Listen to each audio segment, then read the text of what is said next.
Entre las distintas hazañas que se llevaron adelante durante la Segunda Guerra Mundial, muchas han pasado a la historia como hitos de la victoria de los aliados, pero otras, menos conocidas, reflejan que las fuerzas de la Wehrmacht también contaron con soldados sin igual.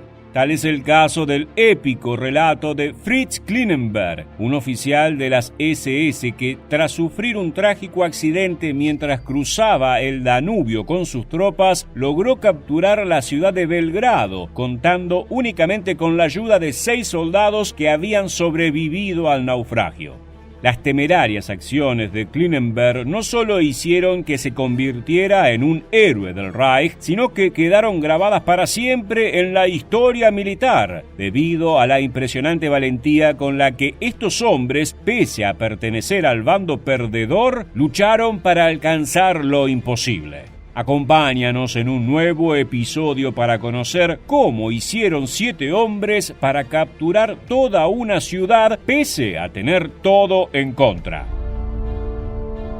Para 1941, la atención de Hitler y sus generales estaba dirigida de manera casi exclusiva al frente oriental, ya que el Führer había puesto en marcha su plan más ambicioso hasta el momento, la Operación Barbarroja. Debido a que la invasión a la Unión Soviética era un objetivo principal en la estrategia del líder nazi, no dio importancia a las dificultades que encontró Italia para hacerse con el poder en la península balcánica. La situación en Albania era crítica, ya que los griegos, asistidos por la Fuerza Aérea Real Británica, repelieron a las fuerzas de Mussolini sin problemas. Pero hasta el propio Hitler subestimó la incapacidad del ejército real italiano, el cual lanzó una improvisada campaña para intentar recuperar el territorio albanés perdido frente a Grecia, que culminó con una estrepitosa derrota para Italia que humilló al mismísimo Benito Mussolini. En medio de este duro contexto, el Führer no vio otra opción que intervenir en los Balcanes, con el objetivo de emparchar un poco la desastrosa situación que los italianos habían creado. De esta manera, la Wehrmacht se preparó para atacar Yugoslavia. Las órdenes eran recuperar el territorio cedido por los italianos, eliminar la mayor cantidad de griegos y británicos que pudieran, además de ocupar el país para utilizarlo como puerta de entrada a Albania. Desde Bulgaria, la mayor parte del segundo ejército alemán, comandado por Maximilian von Weiss, junto al 41º Cuerpo de Panzers, partió con rumbo a Yugoslavia. Aquí es donde entra en escena nuestro protagonista, Fritz Klinenberg, el muchacho que se unió al Partido Nacional Socialista en 1931 y más tarde se graduó en la escuela de las SS en Bad Tölz. Pese a ser un completo desconocido hasta 1941, lo cierto es que Klinenberg había visto mucha acción para tener 29 años. Su carrera como oficial de las Luftwaffe comenzó en las tropas de eliminación Deutschland y Germania, cuerpos que luego se convertirían en las infames Waffen-SS. Fritz también sirvió en esta fuerza en la división Das Reich, dentro de la cual participó en la conquista de Austria, los Sudets y Checoslovaquia. Durante la invasión a Polonia sirvió como oficial de Estado Mayor e incluso llegó a ocupar el puesto de ayudante del teniente general Paul Hauser. Debido a sus servicios en el incipiente comienzo de la guerra, Klinenberg recibió 2 cruces de hierro y fue uno de los oficiales que acompañaron a Heinrich Himmler durante su emblemática visita al campo de exterminio de Mauthausen.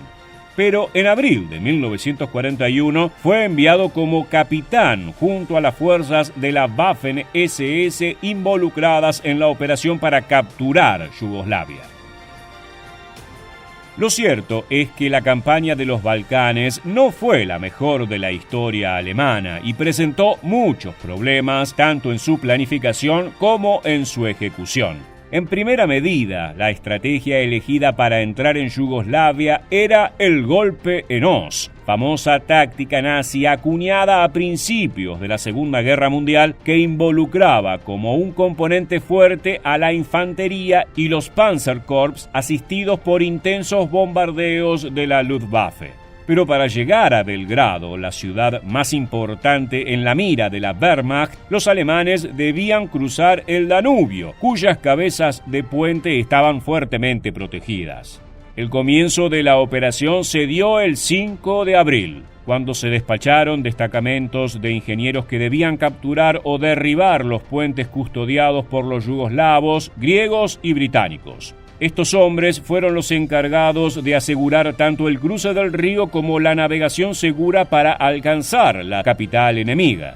El 6 de abril, para indicar que las intenciones del Führer eran más que reales, la Luftwaffe lanzó un brutal bombardeo sobre Belgrado, que dejó entre 6.000 y 15.000 muertos, además de decenas de miles de heridos más.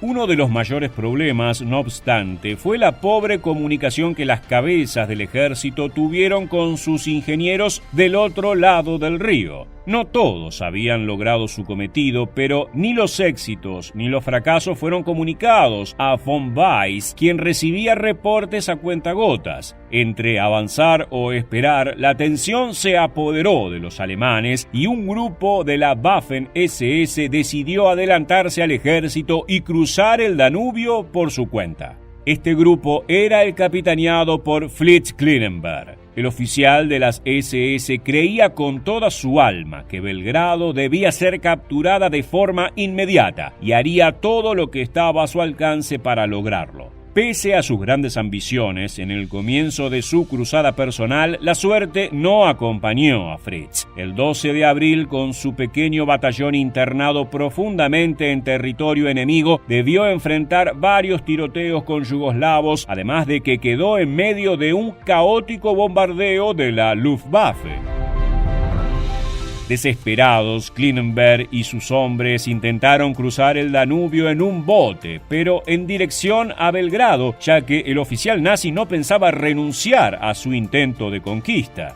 Nuevamente, la desgracia llamó a la puerta de estos temerosos alemanes y el bote en el que viajaban fue hundido por las defensas del otro lado del río. Sin embargo, contra toda posibilidad, Klinenberg y 6 de sus hombres lograron llegar a la orilla. Una vez en tierra firme, los ambiciosos hombres continuaron su imparable carga hacia la capital yugoslava y se enfrentaron a varias patrullas de soldados locales. Aunque no mataron a ninguno, capturaron a varios y los llevaron hasta el centro mismo de Belgrado. Eran tan solo 7 hombres, pero la inteligencia de Klinenberg jugó a su favor. Con una actitud pedante propia de un oficial de las SS, el nazi llegó hasta el centro de la ciudad e izó una bandera del Tercer Reich en el asta principal. Al ser cuestionado por el alcalde de Belgrado, Klinenberg no titubeó en asegurar que detrás de él, a unos kilómetros de distancia, se encontraban los cuerpos de artillería del segundo ejército alemán junto a los Panzerkorps y la perdición absoluta para los yugoslavos. El alcalde creyó esta versión, y 3 días antes de que las tropas de von Weiss llegaran a Belgrado, la ocupación alemana ya había sido declarada formalmente por sus autoridades. Imagínate la sorpresa del mariscal de campo al llegar con sus miles de soldados para tomar Belgrado y encontrar que la urbe se había rendido frente a un oficial de las SS armado con un rifle mojado. Al principio, von Weiss pensó que se trataba de una emboscada yugoslava y detuvo a Klinenberg, pero más tarde, al confirmar que la rendición de Belgrado era real, el capitán de las SS fue tratado como un auténtico héroe. Fue galardonado con la Cruz de Caballero, recibió un ascenso a teniente coronel y se convirtió en un fetiche propagandístico de Joseph Goebbels. Pero los ascensos no terminaron ahí, sino que en 1945 fue elevado al rango de coronel y actuó al mando de la 17ª División Panzergrenadier de las SS, trabajo en el cual murió al ser alcanzado por un proyectil antes del final de la guerra. Muchas gracias por acompañarnos hasta el final. Permanece atento a nuestro próximo video.